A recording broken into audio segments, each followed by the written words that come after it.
चींटी साम्राज्य में कुछ अजीब हो रहा था। रानी चींटी का प्रसव समय अभी आया भी नहीं था, लेकिन चींटी राजा ने सब्र कहां करना था। उसने रानी चींटी का पेट फाड़कर अपनी ताकतवर एंट्री मारी।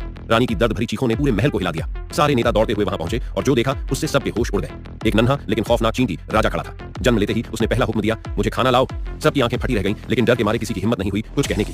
तभी पैगी वहां पहुंची, जो रानी की चोटें देखकर उसे बचाने दौड़ी, पर अगले ही पल चींटी राजा ने पैगी का सिर धड़ से अलग कर दिया। सब सदमे में थे, लेकिन चींटी राजा का गुस्सा कम होने का नाम नहीं ले रहा था। उसने फिर चिल्लाकर कहा, जाओ खाना लेकर आओ। गोल्ड, जो एक कोने में खड़ा था और सदमे में था, उसकी ओर राजा ने उंगली उठाई और बोला, मेरी पूंछ साफ करो।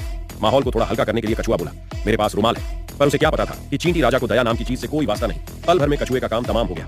डरे सहमे गोल्ड ने धीरे धीरे राजा की पूंछ साफ की, पर जैसे ही उसने ऊपर देखा उसके रोंगटे खड़े हो गए। चींटी राजा अपनी ही प्रजाति की लाश खा रहा था और फिर भी शिकायत कर रहा था, ये तो बड़ा बदसूरत और बेकार है। यह दृश्य देखकर सारे नेता मानसिक रूप से टूट गए। तभी राजा का गुस्सा बढ़ता हुआ देख उसके खास गार्ड एक बिल्ली लड़की ने वहां एंट्री ली। उसने कहा, महाराज, मैंने आपके लिए खास भोजन तैयार किया है।